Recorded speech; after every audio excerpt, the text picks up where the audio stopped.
All right, well, welcome everybody to our lecture that I'm doing here on a history of sharing in sacraments between Catholics and Eastern Orthodox.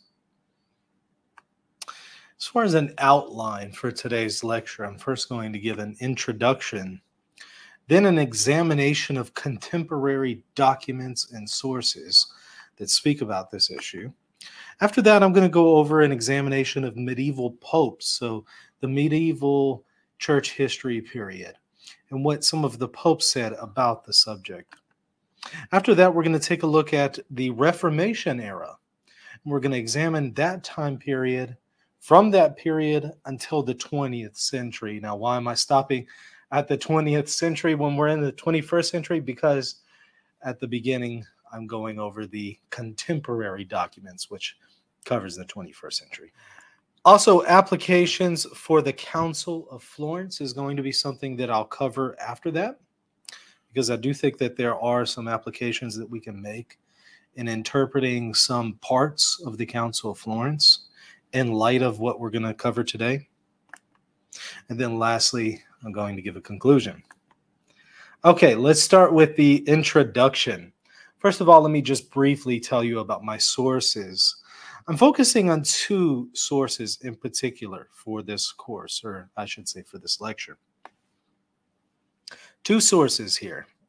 Willem de Vries' article, Communicatio and Sacris, which is a fancy term that generally refers to the sharing of sacraments in this context between Catholics and Orthodox. And then I'm also going to take a look at a work from Metropolitan Callistus Ware, an Eastern Orthodox bishop and also theologian who recently passed away, but monumental to Eastern Orthodoxy. And I'm going to cover an article that he wrote called Orthodox and Catholics in the 17th Century, Schism or Intercommunion. So we're going to get we're going to get the context from a Catholic source, de Vries, and then also an Orthodox source, Callistus Ware. Now let's talk a little bit about terminology. I briefly mentioned their communicatio and sacris.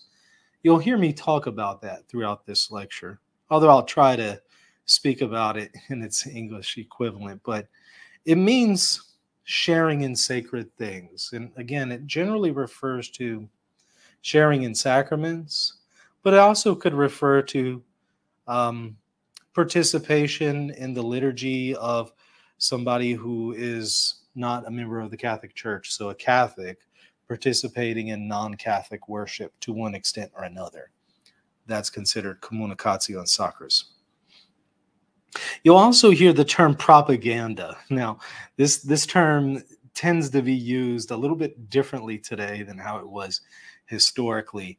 If you hear propaganda or the Congregation for the Propagation of the Faith or propaganda fide, this is referring to a congregation that was established by the Pope. Now they're called dicasteries, but at the time it was a congregation. And congregations effectively help the Pope carry out his mission as popes. And this one was established for multiple reasons back in the 1600s. Here's a quote from the Encyclopedia Britannica on the propaganda fide. It says, Gregory XV established the Sacred Congregation for the Propagation of the Faith.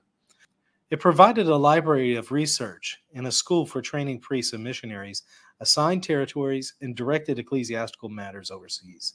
So it actually did a lot of things, which today multiple congregations might be assigned to those tasks. But at the time, it was the propaganda that was over such matters.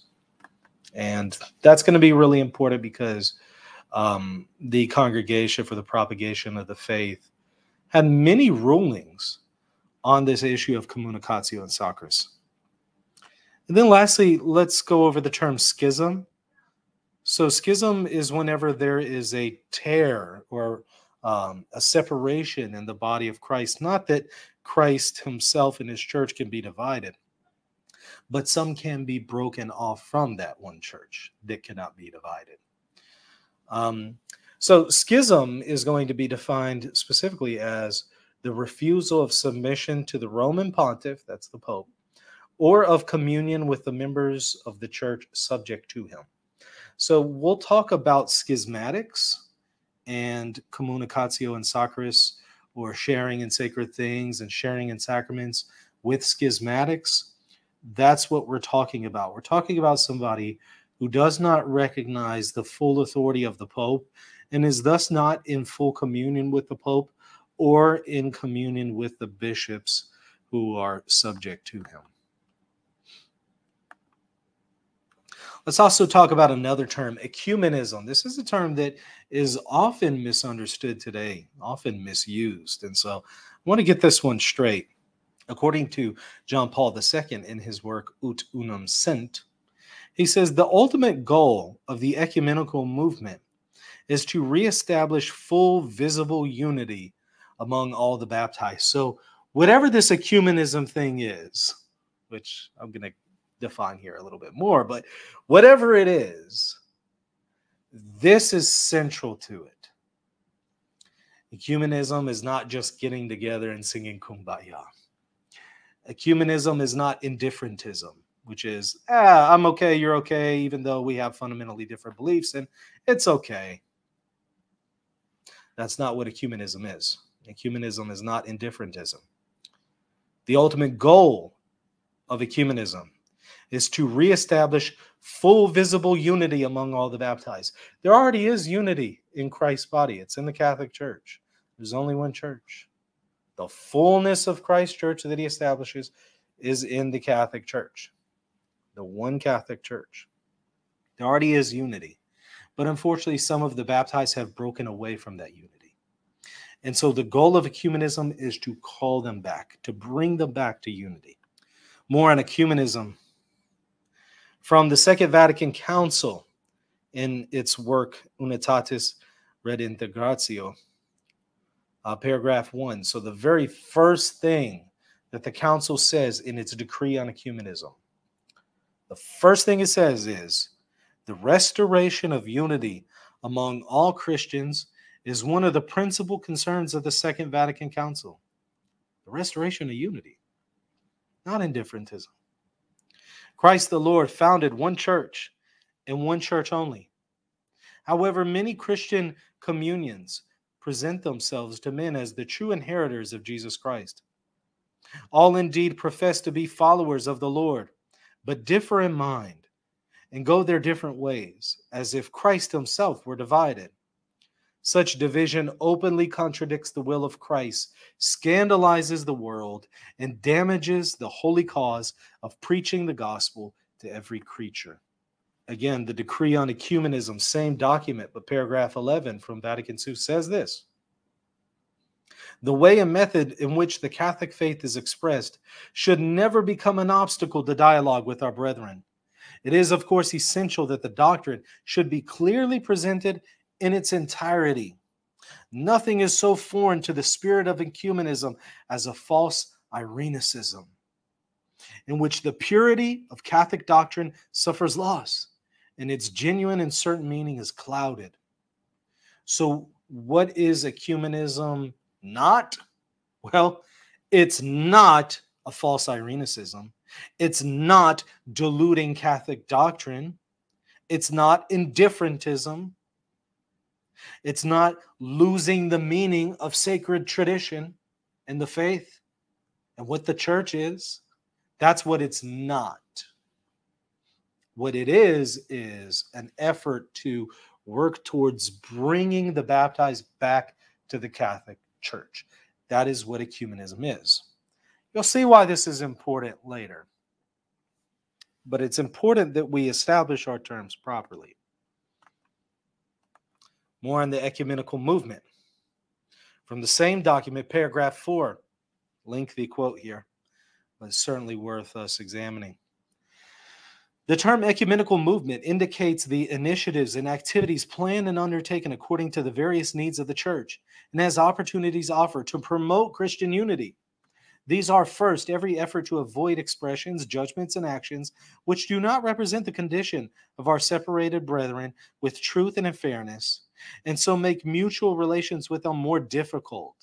So maybe straw manning non-Catholics. Then dialogue between competent experts from different churches and communities. All these meetings, which are organized in a religious spirit, each explains the teaching of his communion in greater depth and brings out clearly its distinctive features. In such dialogue, everyone gains a truer knowledge and more just appreciation of the teaching and religious life of both communions. So another aspect to ecumenism is dialogue. For what purpose? Just for the sake of us talking? No. Dialogue for the purpose of bringing them back to the church and accepting the teachings of the Catholic Church. In addition, the way is prepared for cooperation between them in the duties for the common good and humanity, which are demanded by every Christian conscience. And whenever this is allowed, there is prayer in common. Now, that is what we would call, to an extent, communicatio and sacris. Praying together is a form of communicatio and sacris. There are other aspects to it, but that is one form. Finally, all are led to examine their own faithfulness to Christ's will for the church and accordingly to undertake with vigor the task of renewal and reform. When such actions are undertaken prudently and patiently by the Catholic faithful, with the attentive guidance of their bishops, they promote justice and truth, concord and collaboration, as well as the spirit of brotherly love and unity. This is the way that when the obstacles to perfect ecclesiastical communion have been gradually overcome, all Christians will at last, in a common celebration of the Eucharist, be gathered into the one and only church in that unity which Christ bestowed on his church from the beginning. So the goal is for us to share in the Eucharistic in common. That's important, though, because we're going to actually be talking about a history where Catholics and Orthodox have already been doing this. But what it's talking about here is the goal is for that to be the norm, not the exception. We believe that this unity subsists in the Catholic Church. So that unity, the one church that we're talking about, subsists in the Catholic Church, not in the Eastern Orthodox churches, not in the Anglican churches, not in the Protestants, not in combining them all together. It subsists in the Catholic Church alone. We believe that this unity subsists in the Catholic Church is something she can never lose.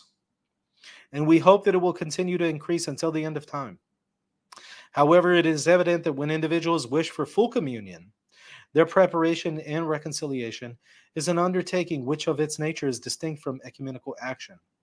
But there is no opposition between the two, since both proceed from the marvelous ways of God. So whenever somebody does want to be restored to communion with the Catholic Church, to enter into full communion with it, it's actually not opposed to the ecumenical movement. They go hand in hand because the ultimate goal of ecumenism is to restore Christian unity among the baptized.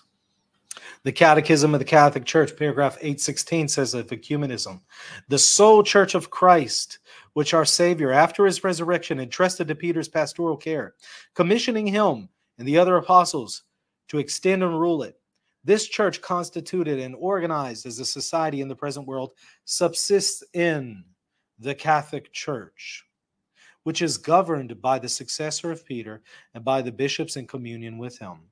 So what is the Catholic Church? What is the church established by Christ in his fullness? It's that church that is in communion with the successor of St. Peter, that is the Pope. The Second Vatican Council's decree on ecumenism explains, for it is through Christ's Catholic Church alone, which is the universal help towards salvation, that the fullness of the means of salvation can be attained. It was to the Apostolic College alone, of which Peter is the head, that we believe that our Lord entrusted all the blessings of the new covenant in order to establish on earth the one body of Christ into which all those should be fully incorporated who belong in any way to the people of God. So in other words, they do not necessarily have everything that Christ willed and established for his church.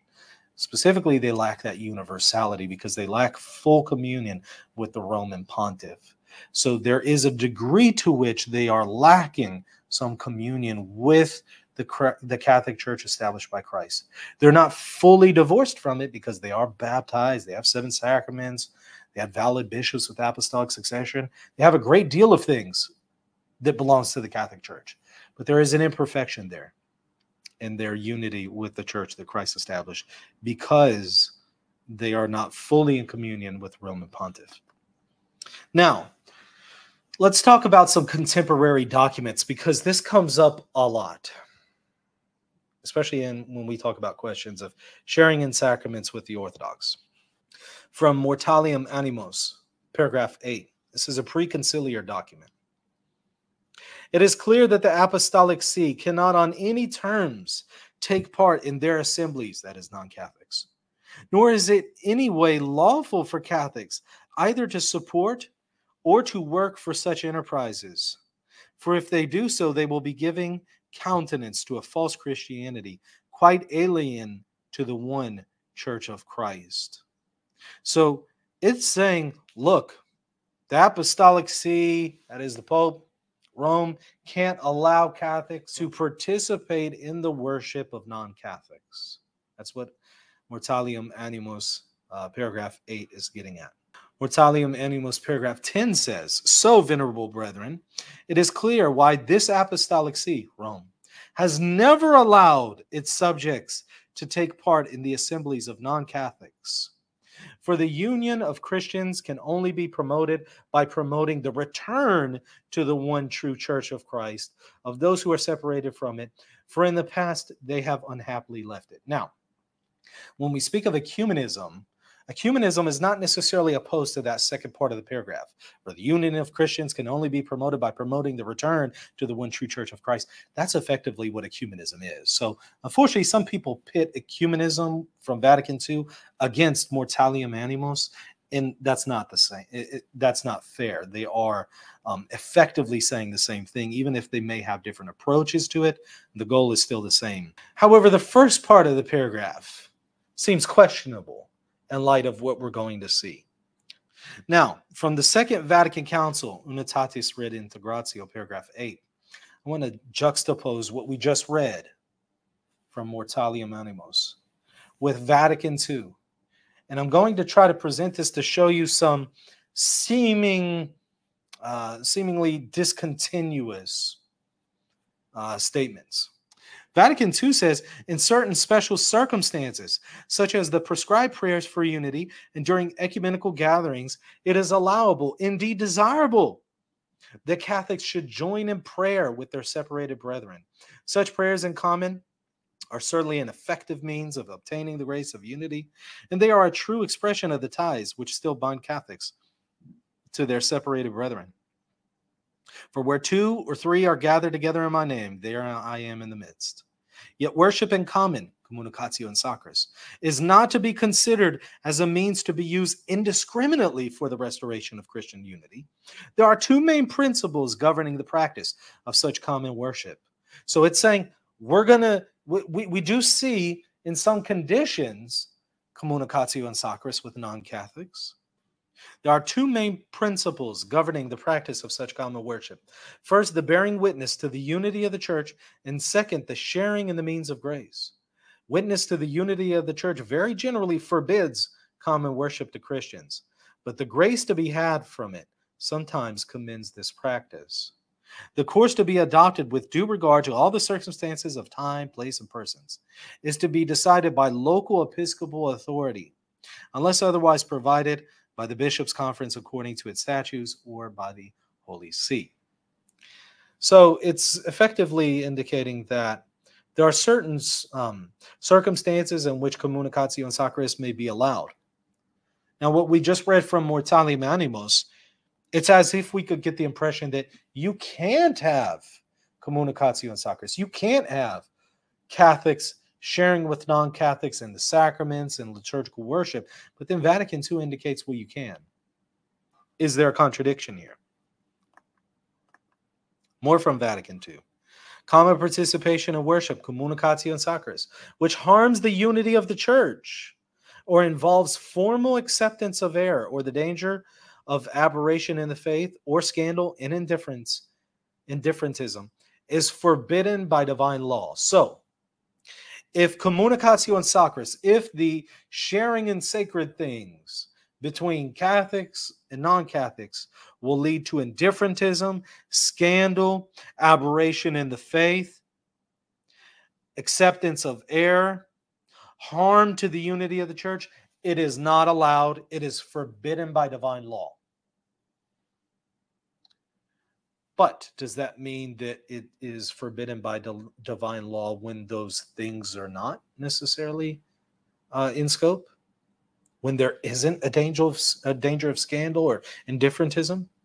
It says, on the other hand, pastoral experience shows clearly, as regards our Eastern brethren, there should be taken into consideration the different cases of individuals where neither the unity of the church is hurt, nor are verified the dangers that must be avoided, but where the needs of the salvation of souls and their spiritual good are impelling motives. So it says, well, we could have communicatio and sacris with non-Catholics, certain non-Catholics, such as Eastern Orthodox, under certain conditions, if it doesn't result in scandal or indifferentism, and if it is for the good of souls.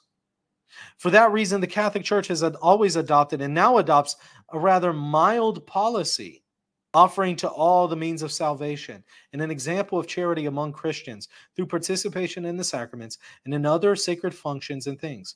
With this in mind, lest because of the harshness of our judgment we be an obstacle to those seeking salvation, and in order more and more to promote union with the Eastern churches separated from us, the Sacred Council lays down the following policy.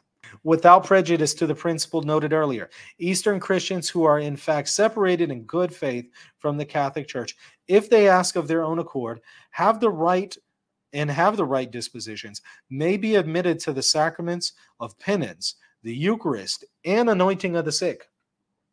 Further, Catholics may ask for these same sacraments from those non-Catholic ministers who possess or whose churches possess valid sacraments, as often as necessary, where a genuine spiritual benefit recommends such a course and access to a Catholic priest is physically or morally impossible. So, in other words, there are some conditions in which Eastern Orthodox can receive sacraments from Catholics, and there are some cases where Catholics can receive sacraments from Eastern Orthodox or Oriental Orthodox or the Assyrian Church of the East, anyone who has valid apostolic succession, valid holy orders. There are some cases when a Catholic can receive communion, penance, other sacraments, and so on from them. Further, given the same principles, common participation by Catholics with their Eastern separated brethren in sacred functions, things and places is allowed for a just cause. So if it is for a just cause, it can be allowed. This conciliatory policy with regard to communicatio and sacris, participation in sacred things, with the brethren of the separated Eastern churches is put into the care and control of the local hierarchs. So it's up to the bishops, in order that by combined counsel among themselves, and if need be, after consultation also with the hierarchs of the separated churches, they may, by timely and effective regulations and norms, direct the regulations among Christians. That's from Mortalium, Ecclesiarum, paragraphs 26 through 29. Is there a contradiction between what we saw there with Mortalium Animos in the preconciliar period and what we're seeing here with Vatican II on communicatio and sacris in the conciliar period? That is what we're going to explore. Let's also briefly talk about canon law before we look at the actual evidence. Canon law. Canon 844, paragraph 3 reiterates what we just heard from Vatican II. Catholic ministers administer the sacraments of penance, Eucharist, and anointing of the sick licitly. So licitly, not only validly, but licitly, to members of Eastern churches which do not have full communion with the Catholic Church, if they seek such on their own accord and are properly disposed. This is also valid for members of other churches which in the judgment of the Apostolic See are in the same condition in regards to the sacraments as these Eastern churches. So, an Orthodox can ask for the sacraments, and a Catholic minister can administer it to them. As far as Catholics going to non-Catholics, reiterating what Vatican II says, Canon 844, paragraph 2 says, whenever necessity requires it or true spiritual advantage suggests it, and provided that dangers of error or of indifferentism is avoided, notice those conditions there. The Christian faithful for whom it is physically or morally impossible to approach a Catholic minister are permitted to receive the sacraments of penance, Eucharist, and anointing of the sick from non-Catholic ministers in whose churches these sacraments are valid.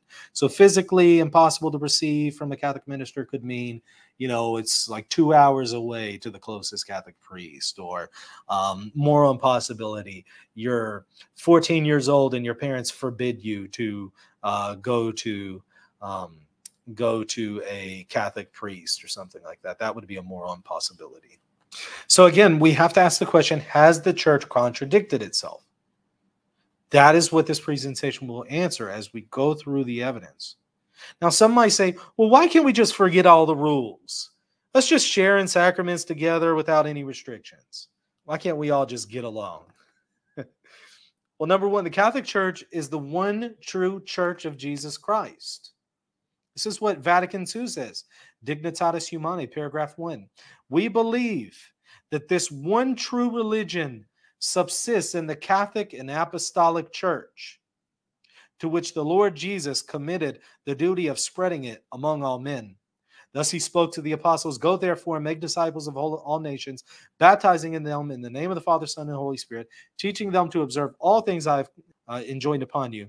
On their part, all men are bound to seek truth, especially in what concerns God and his church, and to embrace the truth they come to know and to hold fast to it.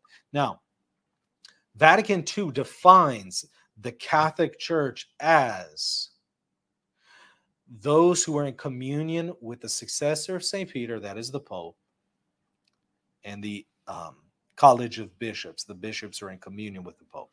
That's how Vatican II defines the church. And it says the one true religion subsists in it alone. And people have a duty to seek the truth and embrace it. And in fact, Lumen Gentium, paragraph 14, talks about how outside of this church there is no salvation. Now we're going to have to see, well, what exactly does that mean in light of the evidence that we're going to see with communicatio and sacris? What exactly does that mean?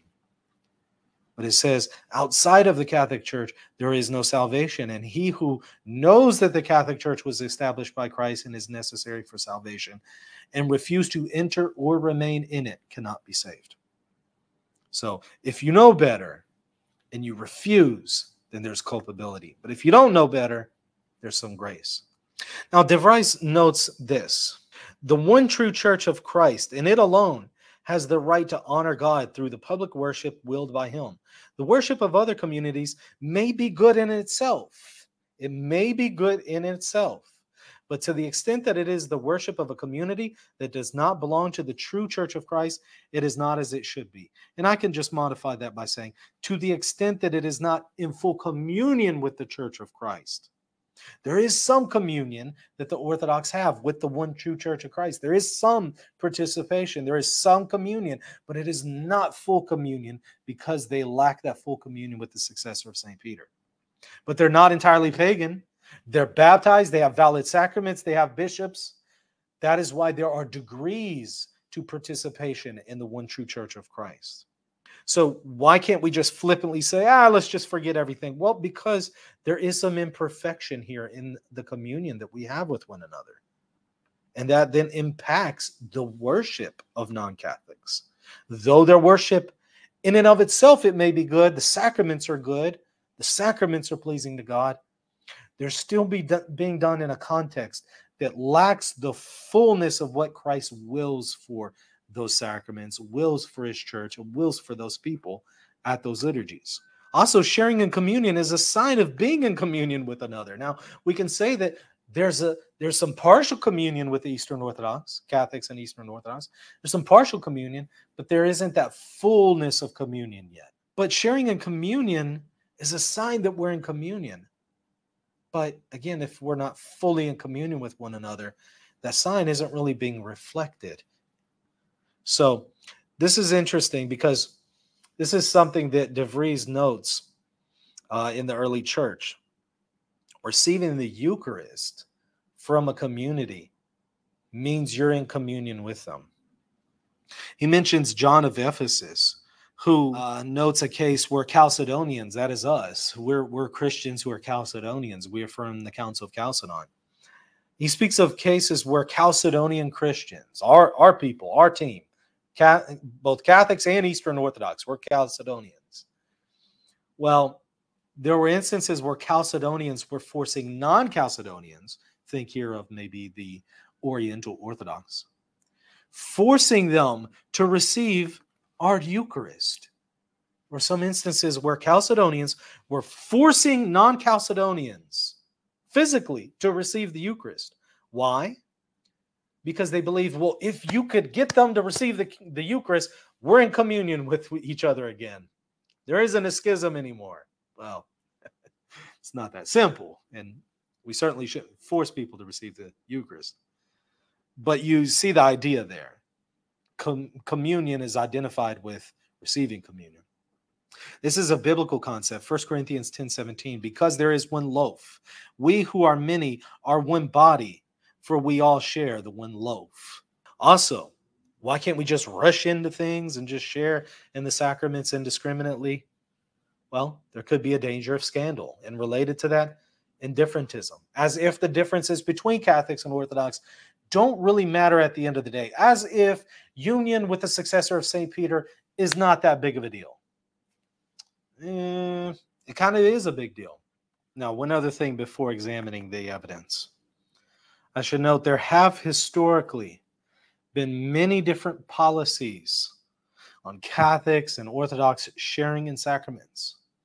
Some were strict, some were more relaxed.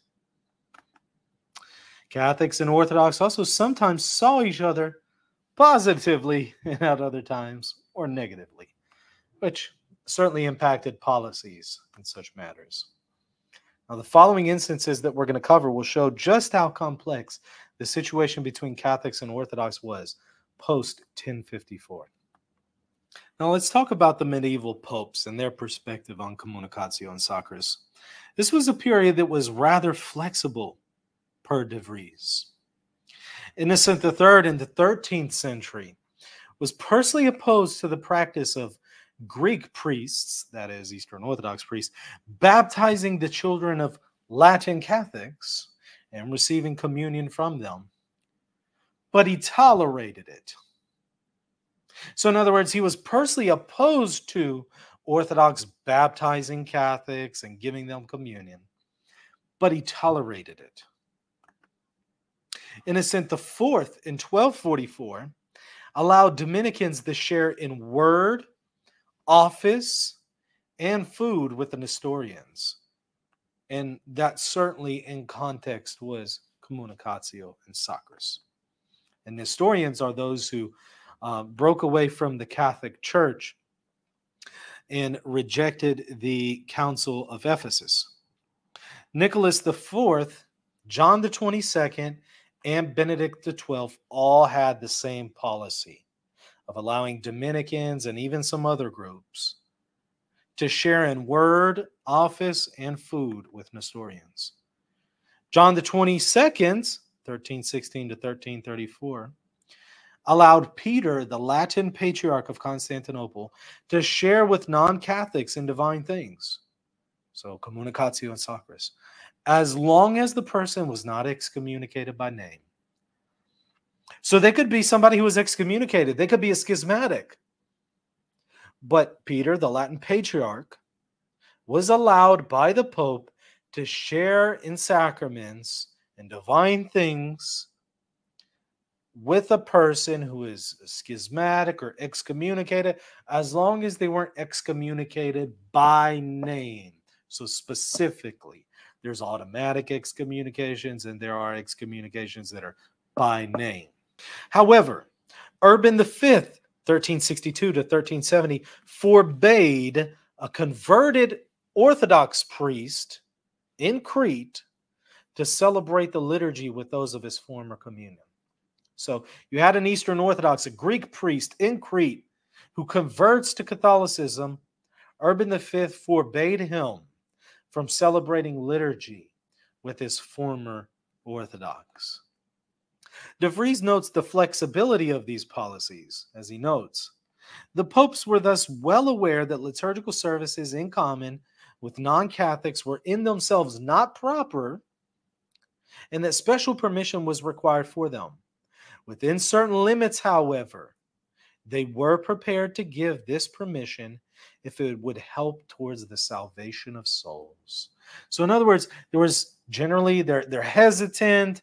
Ordinarily, communicatio and sacris isn't allowed, but under certain conditions, if it's for the salvation of souls, it was allowed. Pope Clement VI, 1342 to 52, allowed Armenian priests who returned to the Catholic Church to administer sacraments among schismatics. So here the Armenians, these are non-Chalcedonians. An Armenian priest who returned to the Catholic Church could still administer sacraments among schismatics. Now, we saw previous popes say no to that. This pope is saying yes. In other words, what you're going to see over and over and over and over and over is some popes were strict, some were not. But none of them were saying it cannot absolutely be done. It's just some were more strict and some weren't, depending on circumstances, depending on their personal views, all kinds of things. But they weren't saying it can't be done.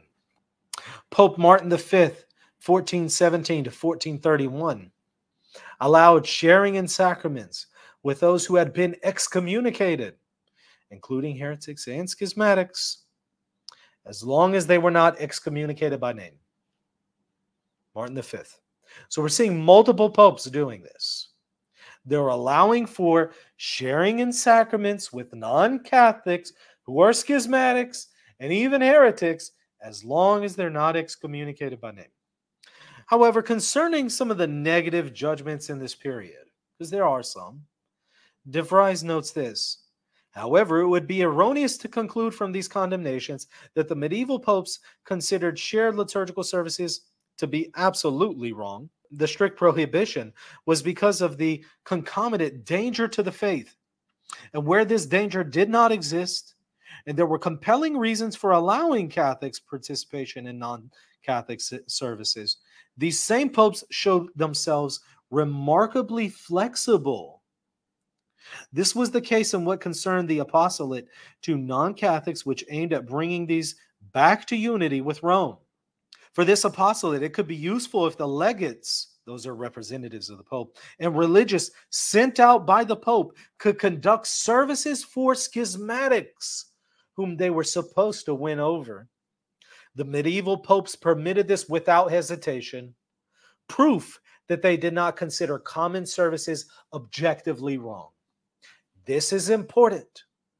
The popes are not saying you cannot have communicatio and sacris, sharing in sacraments and liturgies. You can't have them, absolutely speaking, with non-Catholics. That was not their position. That was not the case. Some present it that way based on misreadings of Mortalium Animos. But as we're seeing, that's not the case. When it was good for salvation of souls and there wasn't a danger to the faith, it was permitted without hesitation, especially if it could win people over to the church. Well, what was the purpose of ecumenism again? To win people back to the church, to restore unity. And isn't it in the same context of ecumenism, as we saw, that there is an opening up to the sharing in the sacraments with non-Catholics? That's exactly what the medieval popes were doing. So it's not entirely without precedent. Now let's talk about the Reformation era until the 20th century. Let's look at this period. This period is characteristic of greater restrictions from Rome's point of view. So it's a little bit more rigorous compared to the medieval popes. Take a wild guess. Why? Oh, because of the Reformation, of course. So it's a little bit more strict in this time period. Yet, De Vries notes of this period, it was never asserted that liturgical services in common with non-Catholics were in themselves, in all circumstances, wrong and to be rejected. So even in this period of more rigorism and more strict policies, it wasn't the case that it was absolutely forbidden. In fact, we're going to see evidence to the contrary. So in this period, the Ottoman Empire, for instance, did not recognize Latin clergy as Christians. So Latin clergy in the Ottoman Empire, when no churches were who were in communion were available, such as maybe the Maronites, they were allowed to preach in non-Catholic churches. So again, Latin clergy not being recognized by the Ottoman Empire. So there's kind of a case of necessity here. If there's no Catholic churches in communion, what do? They're allowed to preach in non-Catholic churches. That's a form of communicatio and sacris. Due to restrictions with the Ottoman Empire, the church allowed for baptism, marriage, and burial by non-Catholic ministers. So because of a case of necessity, the church did allow baptisms, marriages, and burials by non-Catholic ministers to be performed on Catholics. Pius V in 1561, he allowed a Jesuit to offer absolution to a non-Catholic who only privately renounced their errors in the confessional. So they're renouncing their errors of schism in the confessional privately, not publicly. He's allowed to be given absolution. That's a form of communicatio and sacris. And he's not required to formally join the Catholic Church publicly in order to receive that absolution. However, a few years later, Pope Pius V abrogated the decrees of Pope Leo X, which favored participation in sacred things in common with the Greek East. So Leo X was more open to it. Pius V comes around, he's not as open to it. So in other words, what you're going to see over and over and over with the Holy See is, again, some were okay with it. Some are like, nope, we need to impose greater restrictions here because of this and that reason. And others come along and say, but because of this and that reason, we need to relax the restrictions and allow for it, depending on the circumstances. It's a back and forth thing. Some popes, however, in this period were very critical of the Byzantine rites in and of themselves, not necessarily as rites being done outside of full communion, but liturgically, because they're not Latin Rite Catholics and they're not worshiping in a Latin Rite Catholic way. There was some serious biases against them. There was a cardinal under Gregory XV who spoke of the damned Greek rites, to use his words. Of course, this colored the policies of the time. Not necessarily how we would describe them today. This was not always how Catholics saw the East, and it certainly has been overturned by the latest ecumenical council. This says the following: these individual churches, whether of the East or West, although they differ somewhat among themselves in rite, that is, in liturgy, ecclesiastical discipline, and spiritual heritage, are nevertheless each as much as the others entrusted to the pastoral government of the Roman Pontiff, the divinely appointed successors of St. Peter in primacy over the universal church. They are consequently of equal dignity, so that none of them is superior to the other as regards right, and they enjoy the same rights and are under the same obligations also in respect of preaching the gospel to the whole world under the guidance of the Roman Pontiff. So again, there was a certain, what I call, Latin Rite supremacy taking place with some of the popes. Some were very explicit about that.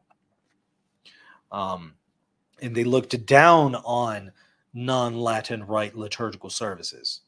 Not necessarily because they're outside of communion, but because they're non-Latin. Well, the Ecumenical Council, Vatican II, overturns that and says, no, all of the rites in and of themselves are of equal dignity. Now, whether or not they're being celebrated outside of full communion, that's a different issue, of course. But the rite in and of itself is not profane and sacrilegious, just because it's not Latin.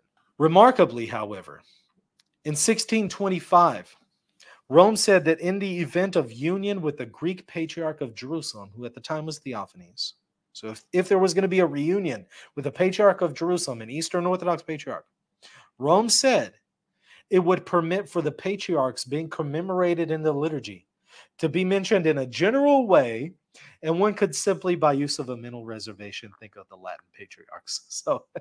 So what happens here is, the patriarchs mention other patriarchs in their divine liturgy, past patriarchs and living patriarchs of other sees.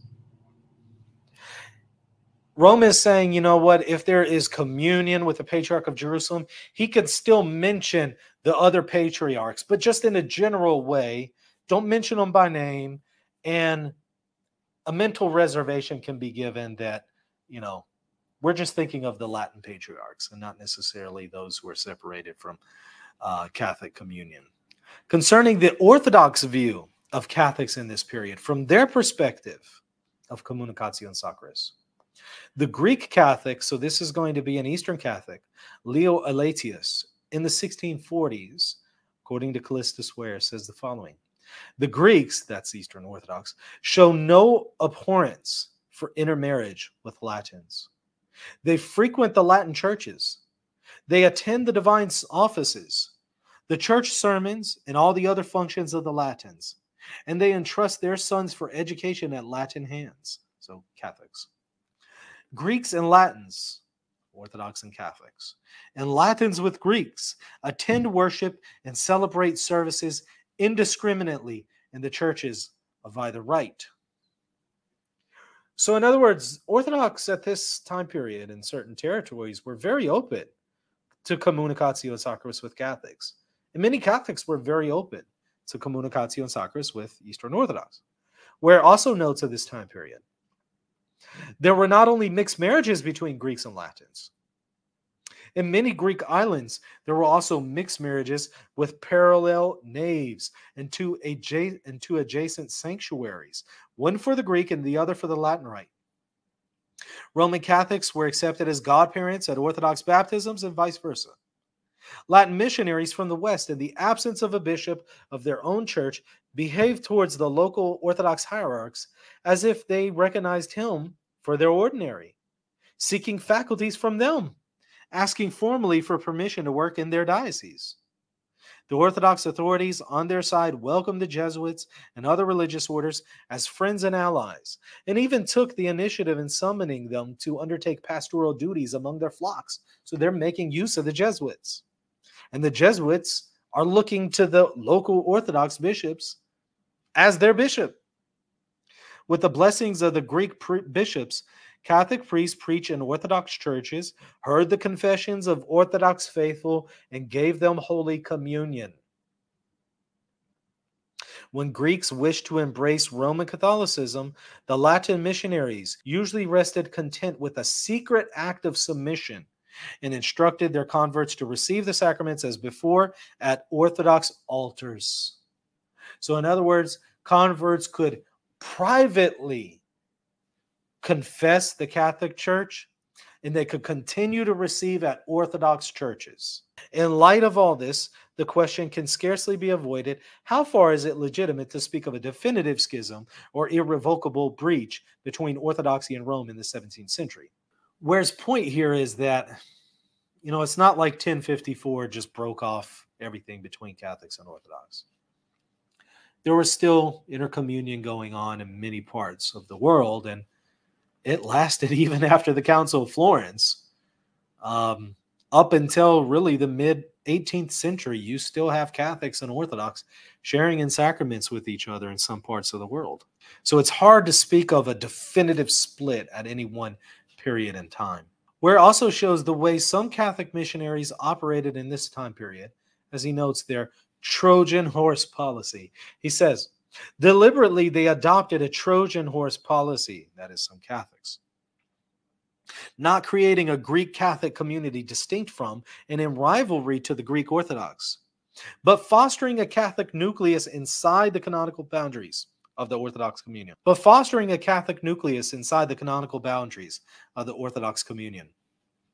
This nucleus, so they hoped, would slowly grow until it was in a position to take over the leadership of the Eastern Patriarchates and to proclaim organic unity as a fait accompli.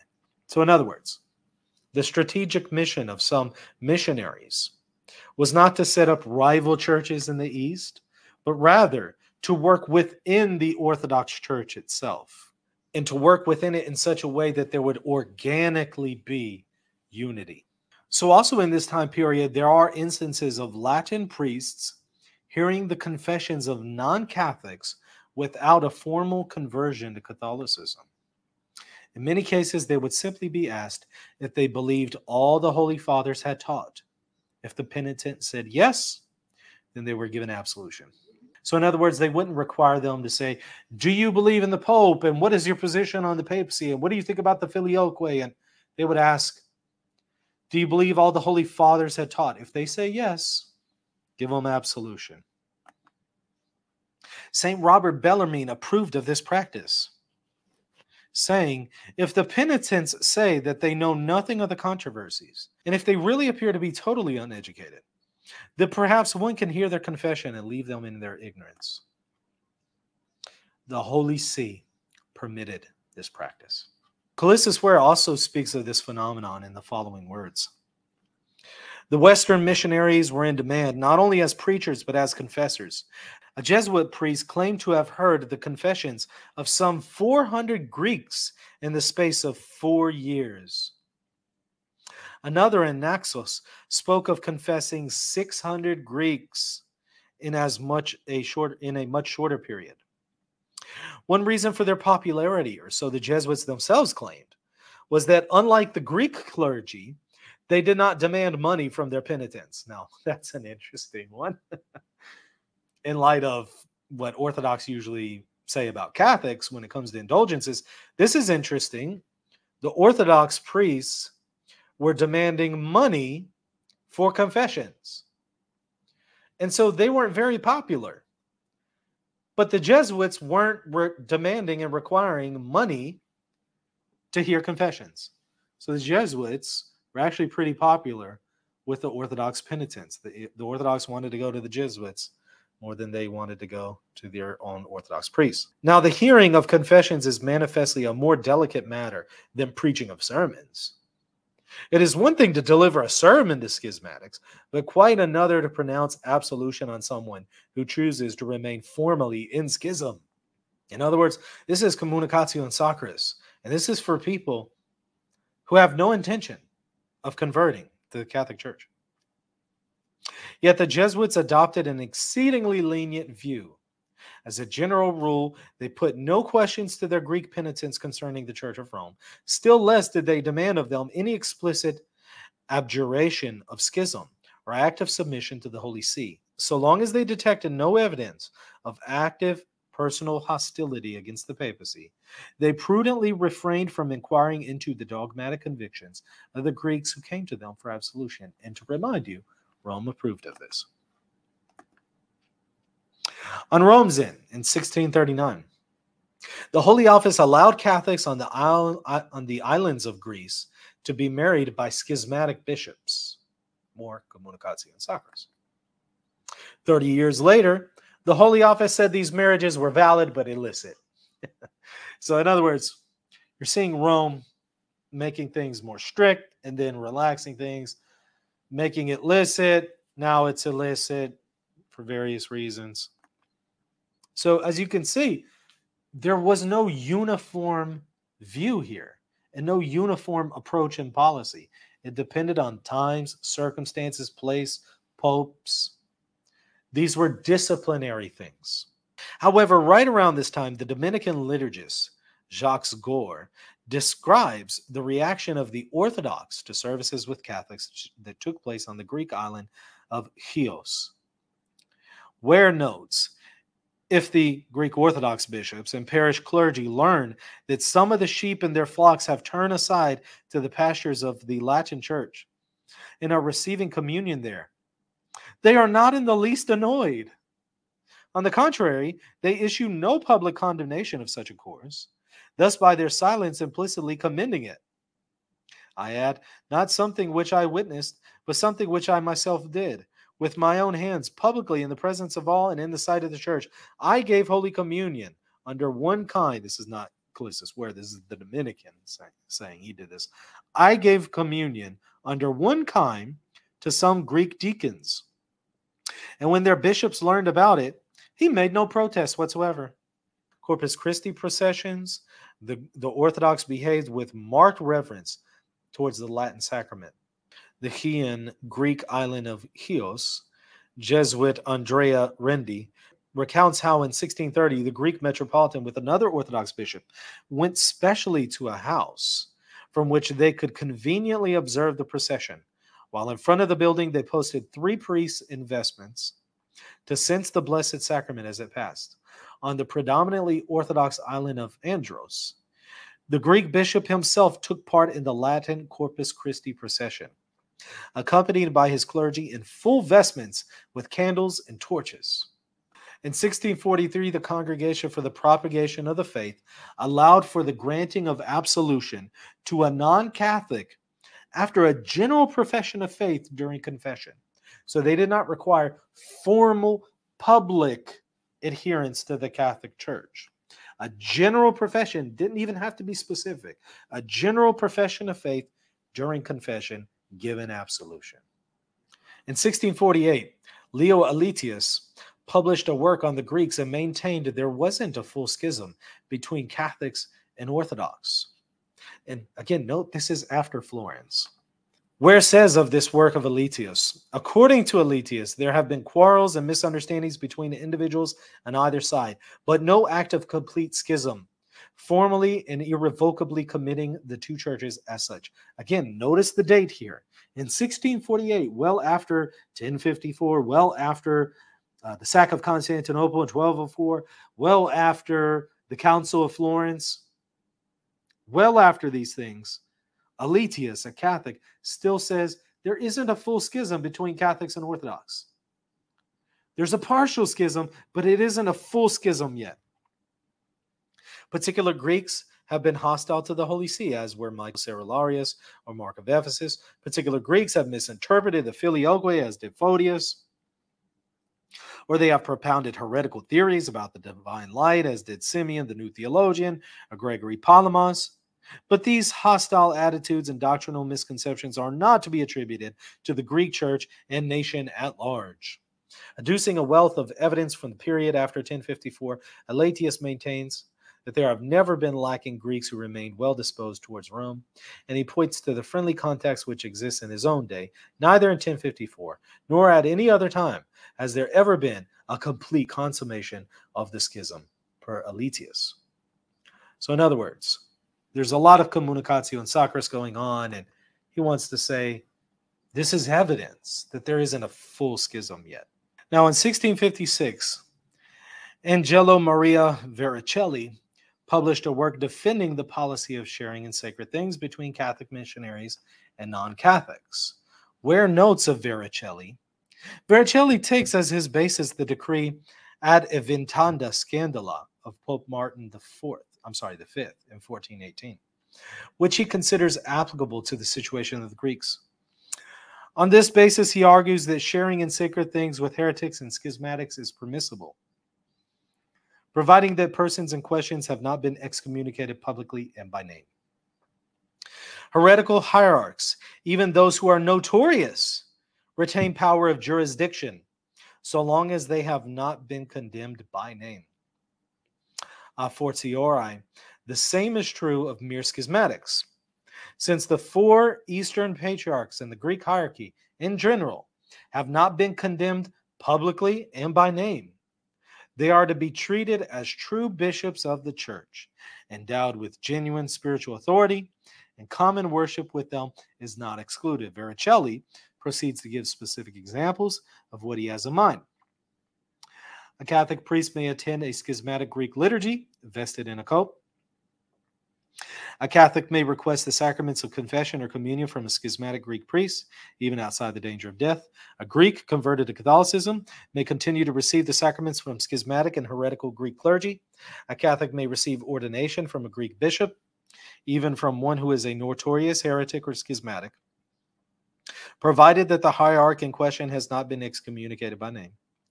A Greek priest converted to Catholicism need not mention the name of the Pope when celebrating the Mass, but may continue to commemorate a bishop or patriarch who is a notorious heretic. Here then is a church lawyer, Ware says, fully prepared to justify on canonical grounds all that the Latin missionaries were doing in the Near East. So all this was being done. Admittedly, Verricelli speaks of the Greek Orthodox as schismatic and heretics, but the cumulative effort of his recommendation is that in practice they're to be treated as nothing of the sort. In 1671, the Holy Office said that in extreme cases, children can be baptized by a schismatic priest. Orthodox also in this time period reached out to Catholics in favorable ways. Where notes? In 1628, a formal abbot from that stronghold of traditional orthodoxy, the Holy Mountain, Mount Athos, called on the officials of the propaganda in Rome and requested a priest to open a school on Athos for the monks. Can you imagine that? A Catholic priest being invited by Mount Athos. In 1644, the Greek Patriarch of Antioch, Euthemius, asked Jesuits to found a house in Damascus, while in 1690, Metropolitan Damaskinos of Aegina wrote directly to Pope Innocent XI with a request for 2 Jesuits to undertake pastoral work within his diocese. So even here in the 1600s, the Orthodox are still seeing Catholics in some territories in positive light.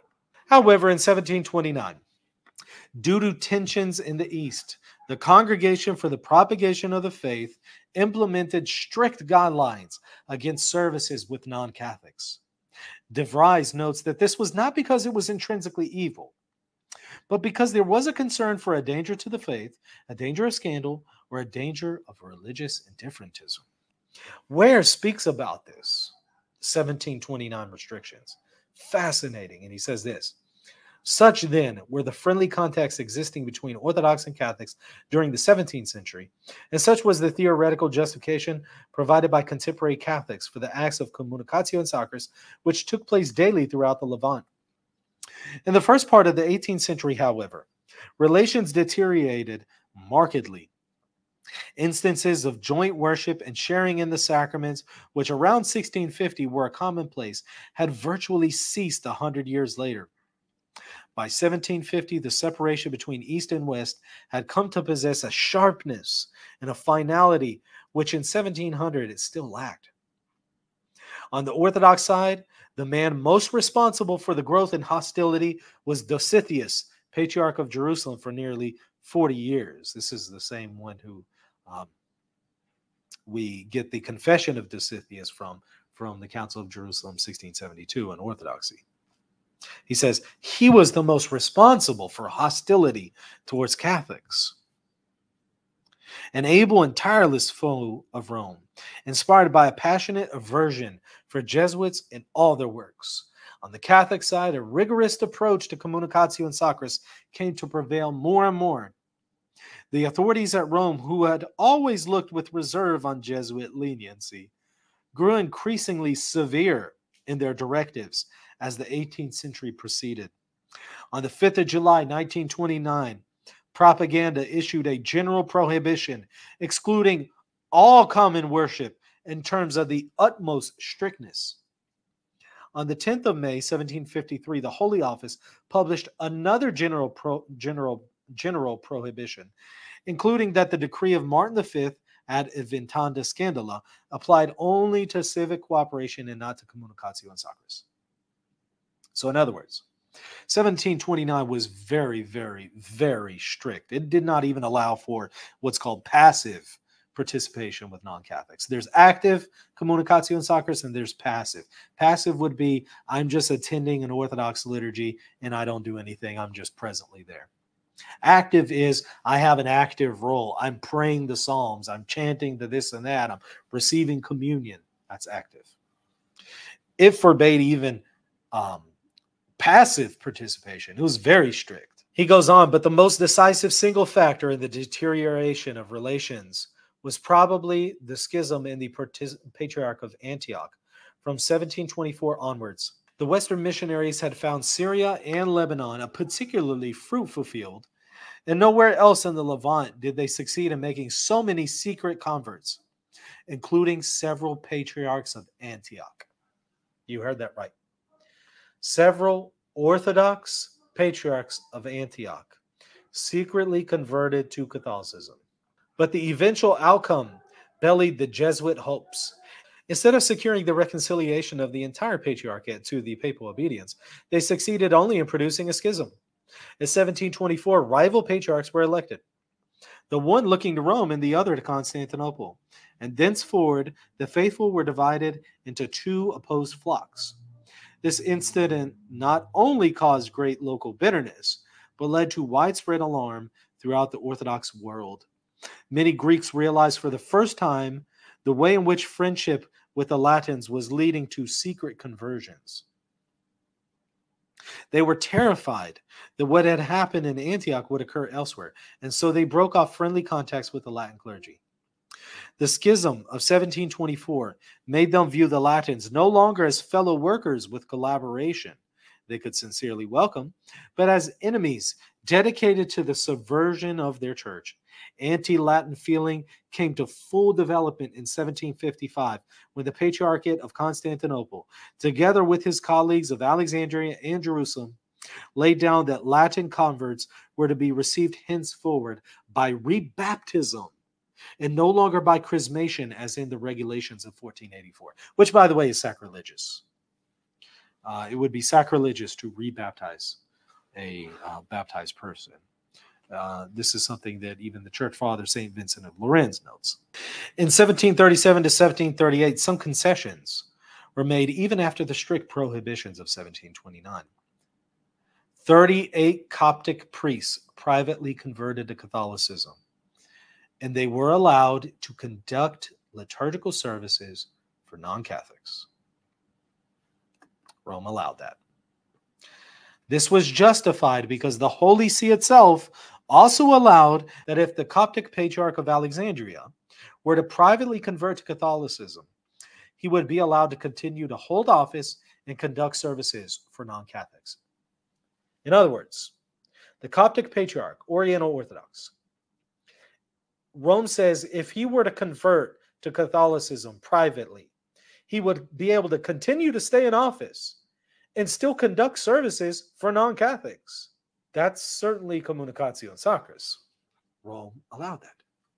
Curiously, even after the strict rigorism of 1729 and 1752, the Pope noted that when there is a mixed marriage, that is a Catholic and an Orthodox marry, one partner administers the sacrament to the other and receives it from them. That's certainly communicatio sacris. This points to a sharing in divine things with the non-Catholics, and it shows it's not entirely forbidden. In 1764, the Congregation for the Propagation of the Faith allowed for baptisms by schismatics or heretics, along with marriages and burials, with the same in cases of persecution. In 1803, the same congregation forbade Catholics to act as witnesses at the weddings of non-Catholics, but in 1859, this was reversed and explicitly allowed. So again, Rome says at one point, we're going to toughen up here, and then at another point says, okay, we're going to be more relaxed. In 1805, Ethiopian Catholics were forbidden to enter a non-Catholic church, but 30 years later, this was reversed. In 1906, the Holy Office allowed also for non-Catholic girls to sing for Catholic services. That's certainly communicatio sacris, in an active way. De Vries concludes this time period by noting this. Thus, the Church has the power to permit participation in the liturgical services of non-Catholics where it finds that there are good reasons for doing this, especially when the salvation of souls requires that it be done. At different times and in varying degrees, the Church has made use of this power. And certainly in the modern period, in the post-conciliar period, the Church is making use of that power. Now, I want to offer a few brief applications for interpreting the Council of Florence, because I do think that this is related. The Council of Florence says this: it firmly believes, professes, and proclaims that those not living within the Catholic Church, not only pagans, but also Jews and heretics and schismatics, cannot become participants in eternal life, but will depart into everlasting fire, which was prepared for the devil and his angels, unless before the end of their life the same have been added to the flock, and that the unity of the ecclesiastical body is so strong that only to those remaining in it are the sacraments of the church of benefit for salvation, and do fasting, almsgiving, and other functions of piety and exercises of Christian service produce eternal reward. And that no one, whatever almsgiving he has practiced, even if he has shed his blood for the name of Christ, can be saved unless he remained in the bosom and unity of the Catholic Church. Now, I have a whole video explaining this in light of what Vatican II says in Lumen Gentium. It's called Pope Francis Recognizes 21 Coptic Orthodox Martyrs as Catholic Saints. Go and watch that video if you want a full explanation of how to understand Florence in a way that is compatible with Vatican II, because they certainly are compatible. even though seemingly on the surface, some people think, wait, Vatican II is contradicting Florence. Now, we've seen before, during and after the period of Florence, some sharing in sacred things with non-Catholics was allowed, and it was not always required for a person to formally convert to the church in order to be within the church. This shows the concept of informal membership is not a late innovation. And that is one of the key ways to harmonize Vatican II with Florence. Florence is talking about how a person has to enter the church before they die in order to be saved. Well, Vatican II is noting that a person can become a member of the church in an informal way. They may not necessarily formally have entered the Catholic Church, but they could informally become a member and thus be in the church and thus be saved. And so Vatican II is compatible with Florence. Again, go and watch the video where I go over this in detail, but this should show you, since Rome is not always requiring a formal conversion to the Catholic Church in order to receive sacraments and to even be considered within God's grace, well, that should show you this notion of informal membership was in the background, both before Florence, during Florence, and after. So you can't say this is a post-Florence distinction being imposed on Florence. No. The distinction between formal and informal membership is how Vatican II can be reconciled with Florence. Now, in conclusion, the schism with the Orthodox doesn't appear to have been fully in place until the middle of the 18th century. Prior to that, you have many instances of communicatio and sacris. Communicatio and sacris is not absolutely forbidden, but it can only be allowed if it is good for the salvation of souls, and certain things are avoided, specifically scandal and indifferentism. There have been many different disciplines throughout church history from the Middle Ages unto the present. Consequently, the ecumenical movement in the post-conciliar period is not without precedent. So for a person to pit what Vatican II is saying up against Mortalium Animos, they're in error. Number one, as we saw, the exaggerated statements of Mortalium Animos about Rome is never allowed for participation with the other non-Catholic assemblies. Well, we saw that that's not necessarily the case. That's an exaggeration. And number two, one cannot pit Mortalium Animos against Vatican II as if communicatio and sacris is never to be allowed, because even prior to Mortalium Animos, you have many instances of Rome allowing for Mortalium Animos under certain conditions, which are the same conditions that are being repeated by Vatican II. If ecumenism is going to be criticized, so if we're going to criticize the ecumenical movement and Vatican II, it can't be criticized on grounds that the church has changed the faith or is doing something impossible. No. If it's going to be criticized, so if we're going to criticize ecumenical events, at the very least, maybe some of them that seem to go a little too far, that seem to promote indifferentism, if we're going to criticize them, it should be on those grounds, on grounds that it may lead to scandal or has caused scandal or is causing some to get the impression of indifferentism. That could be a legitimate criticism of some ecumenical gatherings. Maybe not necessarily all of them, but some of them. But that's where the criticism needs to be. It doesn't need to be, this is somehow against the doctrine of Mortalium Animos. No. No, not at all. Unless you're willing to say the church has constantly contradicted itself in the preconciliar period, which most people who bring up Mortalium Animos would not say that. So it's certainly a matter of discipline that we're seeing there with Mortalium Animos. It takes a strict policy, as did some parts of Rome in the preconciliar period. But then other periods in church history, Rome took a more lenient policy. So in some periods, it was more strict. In some periods, it was more relaxed. And it so happens that Mortalium Animos takes a more strict policy. Vatican II relaxes it. But this isn't the first time we've seen a relaxation in this area of communicatio and sacris. We've seen it over and over and over throughout history. So it's not without precedent.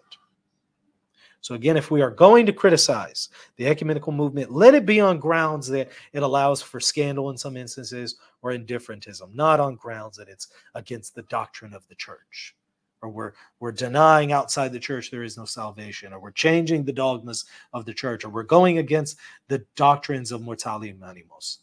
Those seem to be historically ignorant criticisms. All right. Thank you for watching. I hope you enjoyed it. Make sure to hit the like button and the subscribe button. And if you want to get access to extra content, check me out at patreon.com/Reason and Theology. God bless. Hey, thanks for watching. Don't forget to hit the like button and the subscribe button. See you next time.